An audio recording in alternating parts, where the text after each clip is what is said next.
Da tribuna.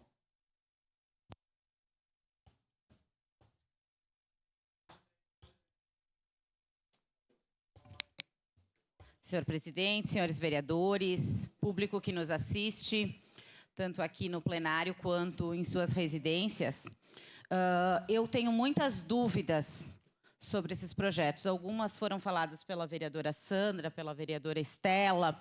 A gente até tentou que daqui a pouco fosse adiado para verificar essa situação. Porém, né, não foi possível, então temos que explaná-las aqui para, pelo menos, expor a nossa opinião. Pode ser que, pela maioria do governo, a gente não ganhe, né, não barre essa situação, mas estamos aqui fazendo nosso papel.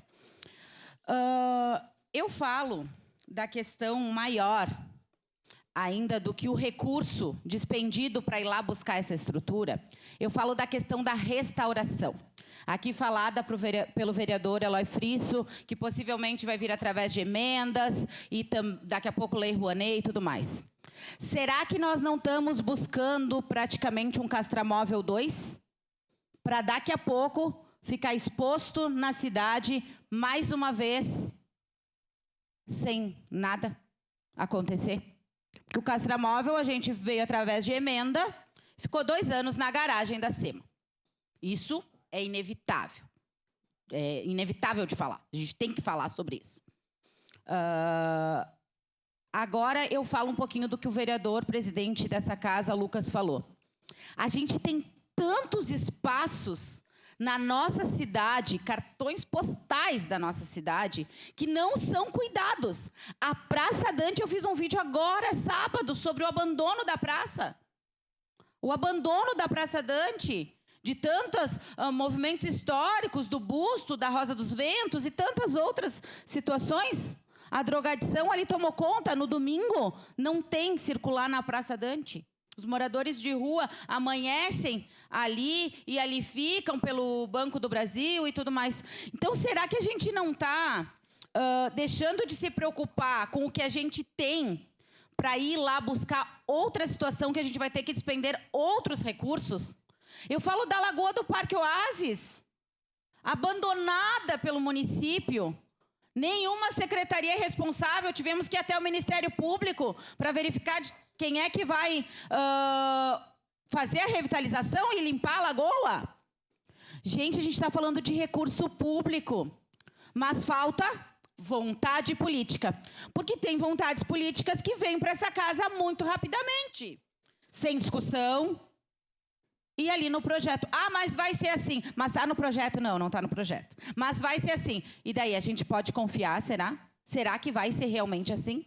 Ou vai virar um elefante branco na nossa cidade? Eu tenho as minhas preocupações quanto a isso.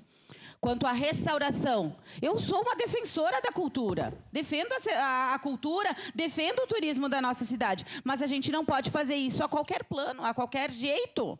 Tem muitos elementos turísticos que deveriam ser restaurados na nossa cidade. Muitas praças, muitos parques que a gente precisa. E realmente não acontece. Então, é uma preocupação nossa, como vereadora, eu falo, da questão desses recursos de não serem muito bem estipulados, de ser de 100 a 500 mil reais, é um valor muito grande. A gente estava falando recente do corte do Fiesporte de 800 mil reais para projetos que vão acontecer o ano todo na nossa cidade, que vai lá para o bairro, né, que vai lá fazer a inserção dos jovens na questão do esporte. A gente está falando de uma prefeitura que veio a público falar que tem problemas financeiros, foi noticiado pelo jornal Pioneiro no final de semana, tem problemas financeiros e não se fala em corte de CC, em corte de cargos, em cortes de secretários adjuntos recém-criados, mas se fala em buscar o trem e fazer uma restauração de que a gente não sabe valores dispendidos para isso, né? Quais os valores reais, quais os valores finais de tudo isso. E o risco, novamente, de ser um castramóvel, né, na nossa cidade, parado há anos sem funcionalidade. Esse é o o meu discurso de hoje, né, e vou votar contra essa situação por entender que não é a prioridade do município a questão do turismo e da cultura, e sim a prioridade somente de vir o trem a qualquer custo. Obrigada, senhor presidente.